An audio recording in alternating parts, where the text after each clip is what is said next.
I had a heart attack.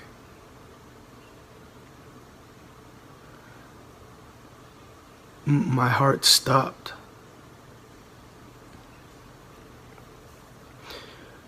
While I was,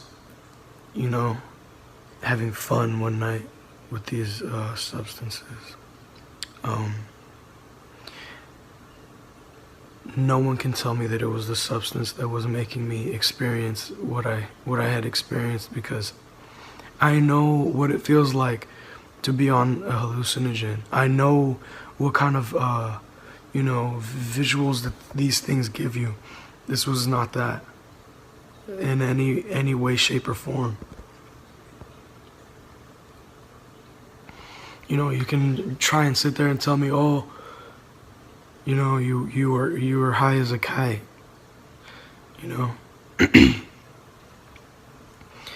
but I know what being high feels like, and I know what being high does, to your perception. This was not that in any way, shape, or form. I felt my heart stop. I felt my lungs stop breathing. I felt all my muscles shut down, and I couldn't move. I couldn't even open my eyes.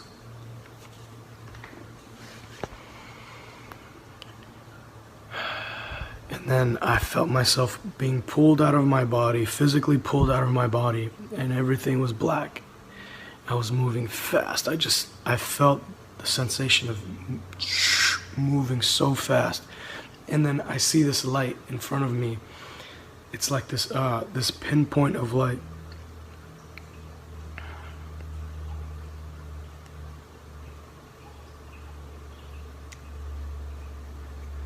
And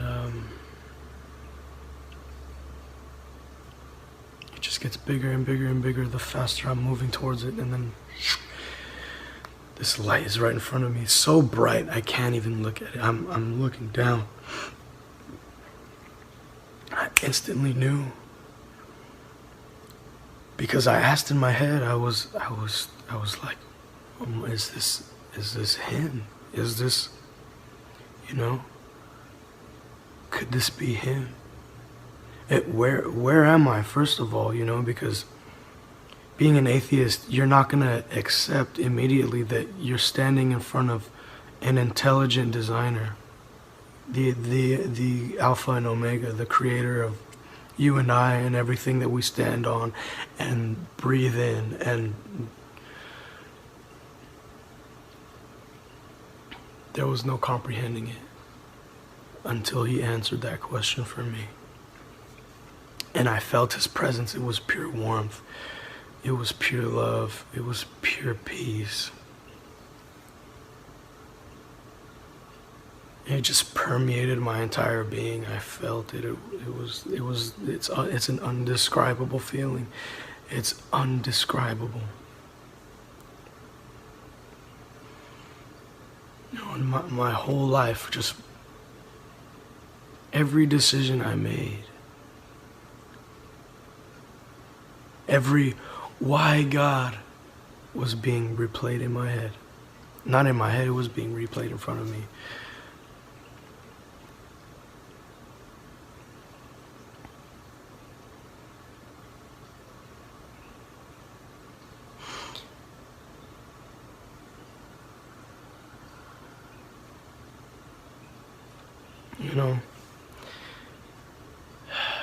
And I was still skeptical.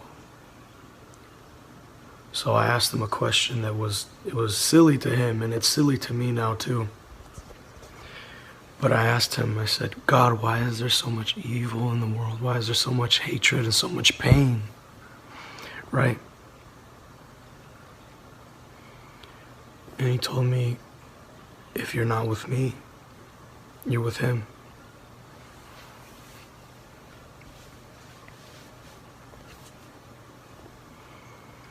His presence left.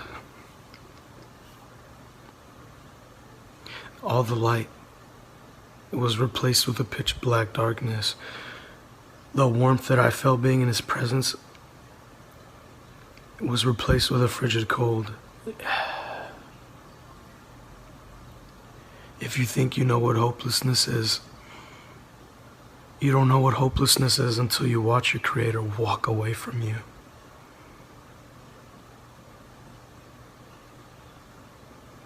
Until you feel the love of our Father in heaven leave you forever. And then I see these eyes open up in front of me, these bright glowing red eyes. And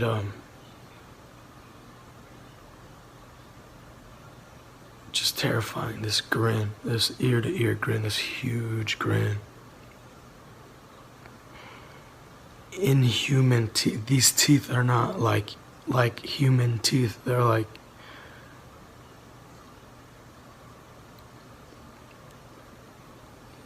a rabid dog, just razor sharp teeth.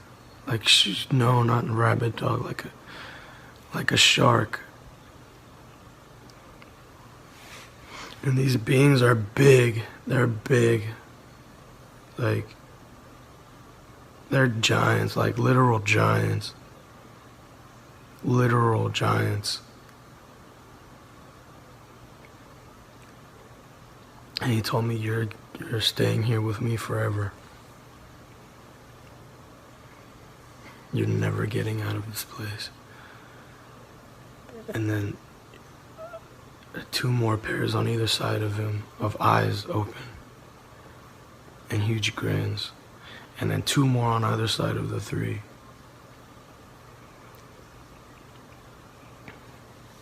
I try to get up to run. One pinned me down for each of my limbs, and the first one started cutting me up and opening me up. They swiped across my chest, and my whole chest opened up. They pulled all my insides out. They chopped my limbs off, chopped them into little pieces, ripping them to shreds. They ripped my eyes out. I screamed. They pulled my tongue all the way out and cut it out.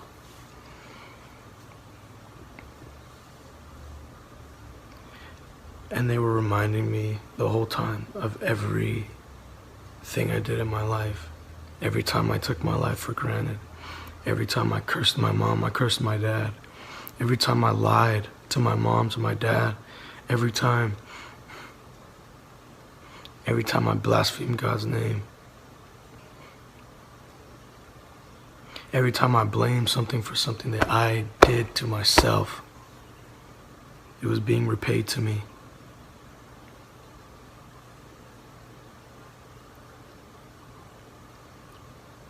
And as much as it hurt, and oh, it hurt, I felt everything. Everything. I felt everything. It's an unimaginable type of pain. This brain that we have, this physical body that we have, the senses are limited. They're limited. They're limited to synapse and firings of flesh, right? When you're taken out of the flesh vessel, when you take the meat goggles off,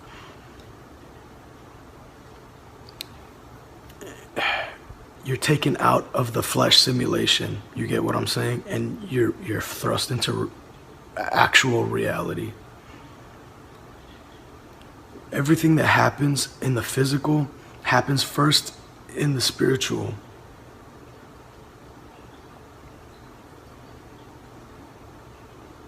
So this is like it's like a resonance of what happens in the spiritual first. This is like it's a reflection. So when pain is being inflicted upon your very soul, your very being, it's true pain. It's the purest pain you can experience. And they were brutalizing me. They were brutalizing me for hours and hours, and I would come back together. I'd come back together, my body would come back, my arms would come back, my legs, all the cuts would close shut, and they would start all over again. Unending, no mercy, no hope. There's nothing left when you go down there. There's nothing left. It's the final destination. You know, you get two choices: eternal damnation or eternal life. The way I lived my life, I chose for myself eternal damnation. Everybody has a choice. Everybody has a choice.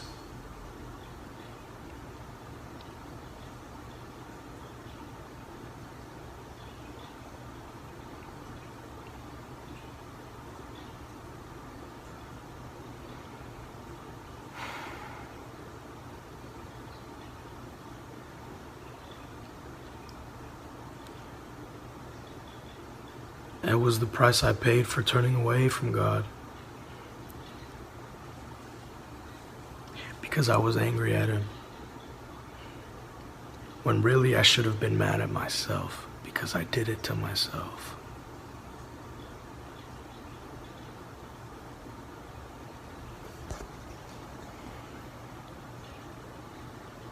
You know, we want to blame God for the bad things that happen to our life, and we never thank Him for the good things that happen in our lives. We never thank Him.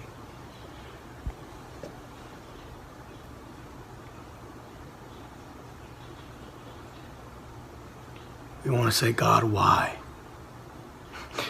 Never say that, ever. Never let those words come out of your mouth, please.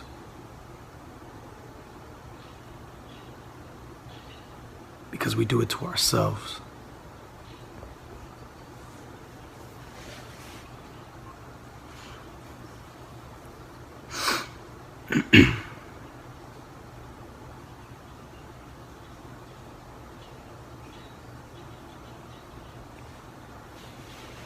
I'm not trying to put anybody down. I'm not trying to, you know, we all have things we got to work on.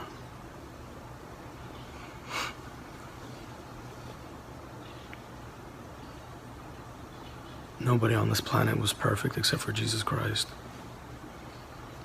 I didn't know Him. I died without truly knowing Him. I died assuming that I knew who He was. And I blasphemed His name because I didn't know who He was.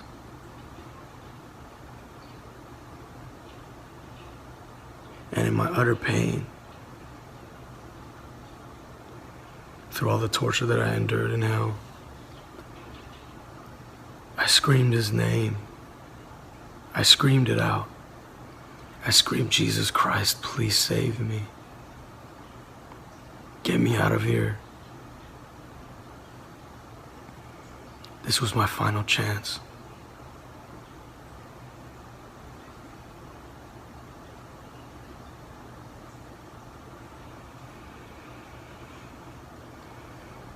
These things backed away from me, and I felt a warm hand on the back of my neck.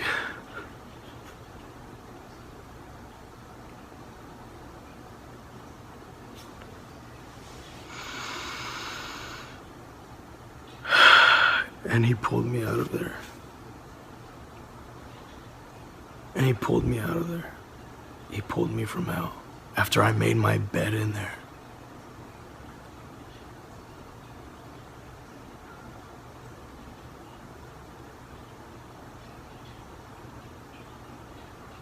I made my bed in hell. And He had mercy on me.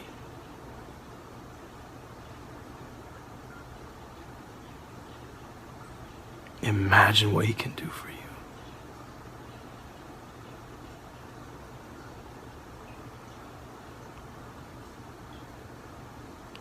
You know, and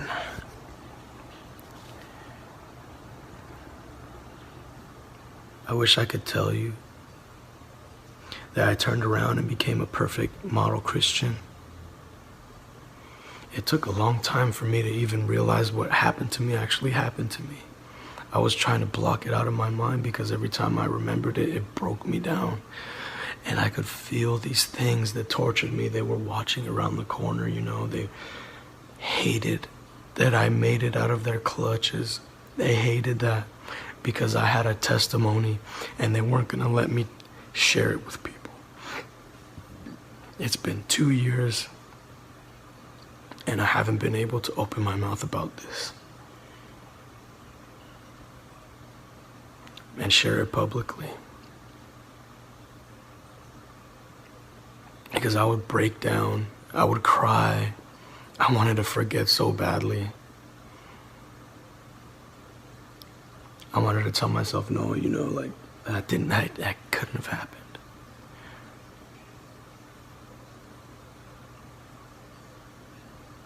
But slowly, God was working on me. He was working on me.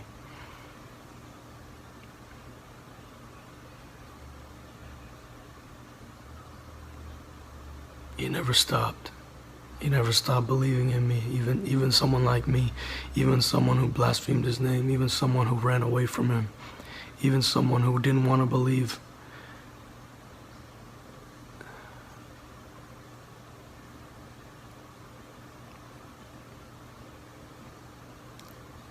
I'm indebted to him for the rest of my life, and I'm so happy he saved me. I'm so happy he saved me.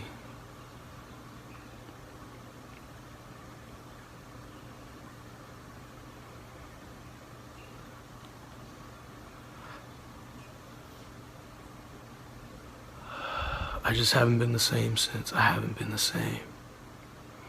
He showed me how to read his word, and it came out of nowhere, you know, like I've never, ever in my life, I had never, up to this point that I'm about to tell you, I had never looked up anything related to the Bible, but the book of Psalms showed up in my suggested videos, just out of nowhere. One night I couldn't sleep because I felt them. These things, I just felt pure fear, and I heard them again. They were mocking me. I was falling asleep and I could hear them. They wouldn't let me sleep. They were gonna take me again, but I played the book of Psalms and they went away.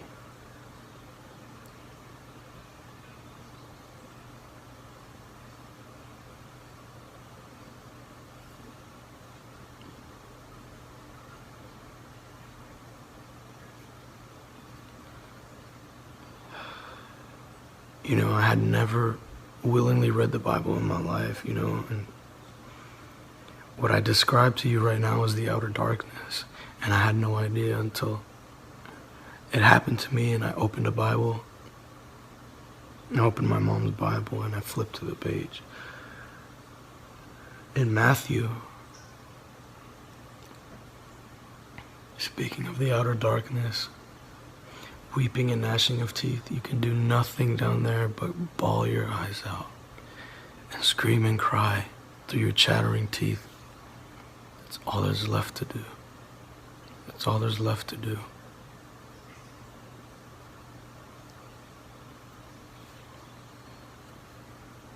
I'm lucky I got a second chance.